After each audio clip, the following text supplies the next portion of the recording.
Hello, magandang gabi po sa inyong lahat. My name is June and welcome po sa panibagong episode ng ating vlog, June's Day Channel. Laman na naman ng balita si Hontiveros. Nagga-grandstanding na naman. Siya na naman ang headlines. Dahil nga po sa nangyaring sagutan kahapon sa budget hearing nila ni VP Sara, ay nagpa-press conference na naman kanina itong si Ale. At ito po ang balak niyang gawin, babasahin ko na lang po itong balita ng Philstar. Unfriended, Hontiveros eyes realigning VP Sara's budget for children's book. Ito pong children's book na ipamimigay ni Sara ay kanyang pinag-iinitan, itutuloy natin. Senator Risa Hontiveros wants to realign the 10 million allocation for Vice President Sara Duterte's children's book, Isang Kaibigan, saying that it was inappropriate for an official to use public funds to publish a book. Okay, narinig ko kanina yung interview ng spokesperson ni VP Sara. Itong children's book na to, ewan ko kung textbook to o children's book. Kasi kanina textbook ang terminong ginagamit. Ang ipapublish po dito ay 200,000 copies lang. Yan po ang ipamimigay sa mga bata. Dahil sa pag-aaral nila, mahina na po magbasa ang mga kabataan. Mga edad 7 to 9 years old, mahina na magbasa. Kailangan talagang i-practice ng mga kabataan ngayon ang kanilang pagbabasa. At isa pa, ito po ay isang kaibigan na libro na sumisimbolo sa mga pagtutulungan ng kaibigan. Pero hindi ko alam kung malikot lang ang isip ko. Ang alam natin, si BBM at Sara, tandem sila nung tumakbo, sila ay magkaibigan. Pero nang lumaon, nalaman natin, hindi pala kaibigan ang turing sa kanya. 'Di ba? So medyo malikot lang ang isip ko, kaya siguro pinablish niya ito. Pero ang nakikita dito ni Risa Hontiveros, kaya gigil siya rito, ay ginagamit daw ang public funds to publish a book, isang libro, Isang Kaibigan ng title, na may pangalan doon si Vice President Sara Duterte at merong pang litrato. So yun, parang hate niya yun. Bakit? Kasi ang vision ni Hontiveros ay 2028 talaga. Kumbaga ayaw niya makaporma si VP Sara. Pero hindi naman talaga ugali ng mga Duterte ito 'di ba? Doon po sa Davao City, kapag namimigay sila ng relief goods, ang nakalagay doon, from the peoples of Davao, o kaya from the city of from the government of Davao. Ganun yung mga walang pangalang Duterte. Kahit yung mga sasakyan dati nilalagyan ng mga mukha ng politiko, hanggang ngayon yata meron mga sasakyan sa City Hall, may pangalan, may mukha ng politiko. Kahit nga ambulansya, may pangalan at mukha pa rin ng politiko.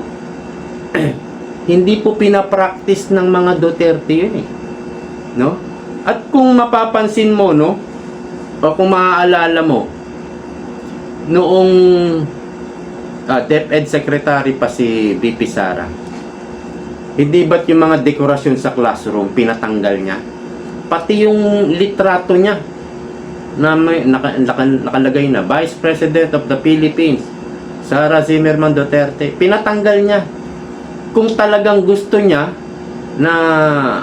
ng publicity, kung ang aim niya is 2028 election, Hindi talaga eh. Ibig sabihin, inconsistent siya sa ganyan.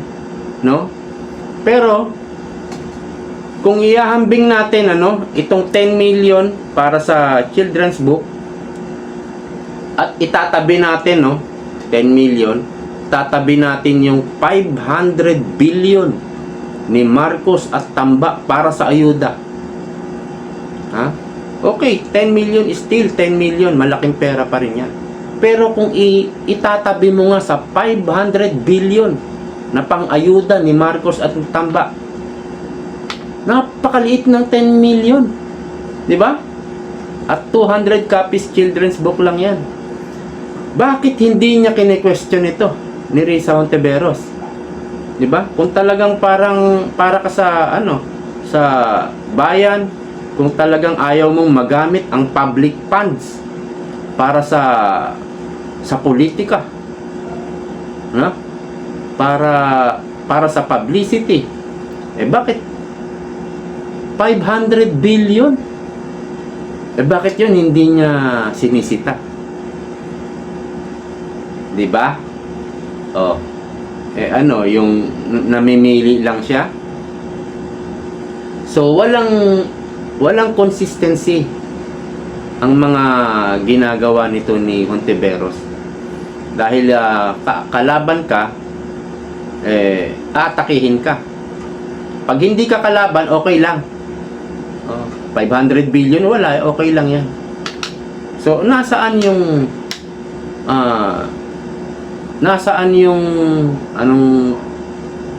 anong tawag ba dito? Yung talagang ilayunin niya, ano ba tawag? Basta ganun. Nasaan? Kung mamimili lang siya. Diba? Ngayon po, kung napanood nyo yung budget hearing kahapon, doon po sa budget hearing, siya lang po yung kumwestiyon. Siya lang katangi-tangi. Siya lang yung parang obsessed, parang baliw doon. Nagpahayag, of course, si Bongo, Senator Bato, nandoon, nagpahayag ng suporta. Kaalyado yan eh. Pero nandun si Jinggoy, nagpahayag din ng suporta doon sa budget ng OBP. Cynthia Villar, nagpahayag din. Ando si Amy Marcos, hindi naman kumontra. Senator Grace po, hindi naman kumontra. Suportado rin ni Senator Grace po. Meron pa yung katabi ni Senator Amy. Sumusuporta rin. Pia Cayetano yata yun. Oo, tama. Tapos dumating na rin sila Alan Cayetano. Meron pang basta siya lang katangi-tangi na kumukontra. Siya lang. Obsessed na obsessed siya. Parang praning na praning sa mga Duterte. Lalo na kay VP Sara. Insecure na insecure siya sa cuteness ni VP Sara. So dito po sa sinasabing children's book, ang sabi po ng spokesperson ni VP Sara, bakit nandoon yung pangalan niya at may litrato pa? Kasi daw ang author ng librong ito ay si VP Sara mismo. So, ganun talaga kapag nagbabasa tayo ng libro, makikita natin yung author, 'di ba? At nandun talaga nakasulat yung author, laging nilalagay dun yung author ng libro at may picture pa ng author. Yun talaga yung yung ganun talaga yung libro 'di ba? So, yun ang sabi ng spokesperson ni VP Sara. So, itutuloy ko lang, During a press briefing on Wednesday, Hontiveros was still puzzled over Duterte's reaction to her question during the budget hearing for Office of the Vice President OBP proposed 2025 budget. The two had a heated exchange after Hontiveros asked for details on Duterte's children's book about friendship. Ito nga yung after ng budget hearing, nagpa-press con si BP Sara. Ang sabi niya, di ba, tanong ng tanong si Hontiveros tungkol doon sa libro. Ang sabi ni BP, kapag kaloko ang tanong, di ba, naalala nyo yun kung napanood nyo? Kapag kaloko ang tanong, yun ang termino niya eh. Kaloko rin ang sagot. Di ba? Kasi alam na niya eh.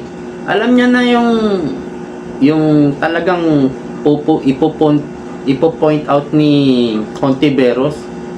Talagang mambubuisi, talagang kokontrahin lang yung proposed budget niya.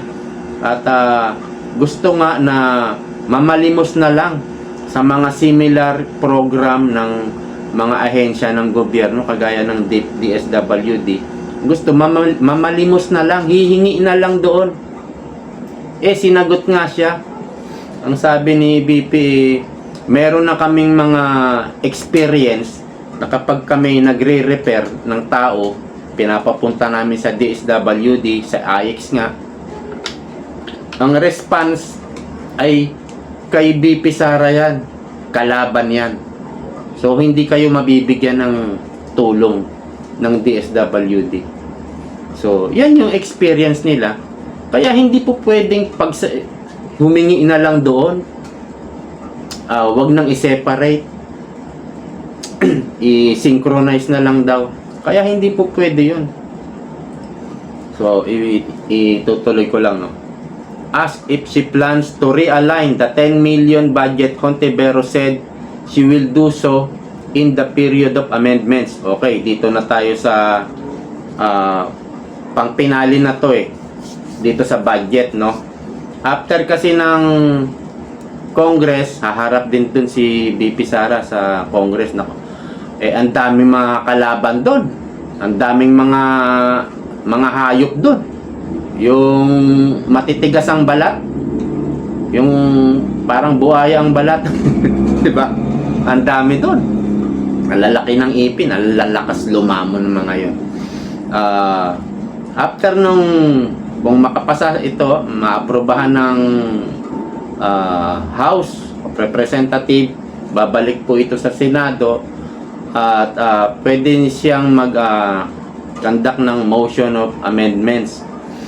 So, ang balak niya ay i-realign na lang itong 10 million budget na to para sa children's book at ilipat na lang dun sa, kunyari, sa pamumudmod, pamimigay ng tulong ni BP Sara sa medical assistance, burial assistance, disaster assistance. Doon nila idadagdag yung 10 million. I-abolish na yung children's book na ayaw ni Hontiveros kasi makakadagdag daw ito. Hindi naman niya sinabi, no? Pero alam natin yung pakay niya. Makakadagdag itong ganda points kay BP Sara.